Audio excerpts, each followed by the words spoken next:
One of the greatest ideas, and I think perhaps most missed, at least it was for me for so long, in pastoral ministry is the importance of sound theology for good preaching. That's right. It's not either or, it's both and. Now, before I say much, I would like to say that I think sound theology should make good preaching, and if the theology won't preach, I suggest there may be something wrong with theology. By the same token, good preaching is more than drama and dynamism. It should include depth. It should include good theology. Some years ago, I was working on a volume with Amos Young and Josh Samuel called Charismatic Preaching. As you know, the charisma it involves the apostolic preaching that we find in the book of Acts and in the New Testament.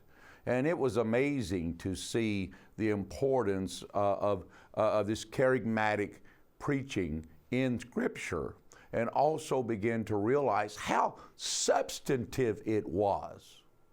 The sermons in Acts had depth and width and breadth and height. There's a lot of meat in those messages. They weren't just shouting and kicking up their heels, although there's certainly material there to shout about.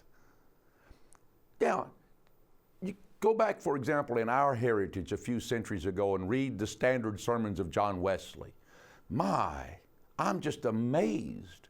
Every major doctrine is covered, and not just surveyed, but there is in-depth. Can you imagine John Wesley preaching to miners and mill hands about the doctrine of the Trinity, the person and work of Christ, the nature of the atonement, and of course, all the nuances of sanctification and holiness that he brought to us in this wonderful heart religion?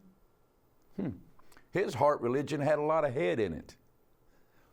You know, the most famous preacher in the early church was John Chrysostom. In fact, he was nicknamed the Golden Mouth because of the words of God that came out. I've read his sermons, his homilies. Go back. He preached through the Bible, through epistle after epistle after epistle. And he studied and wrestled. Now, after 38 years of pastoring, I can say one of the great discoveries that I made was that my people, my flock, wanted more than milk. They wanted meat. Translated into language they can understand.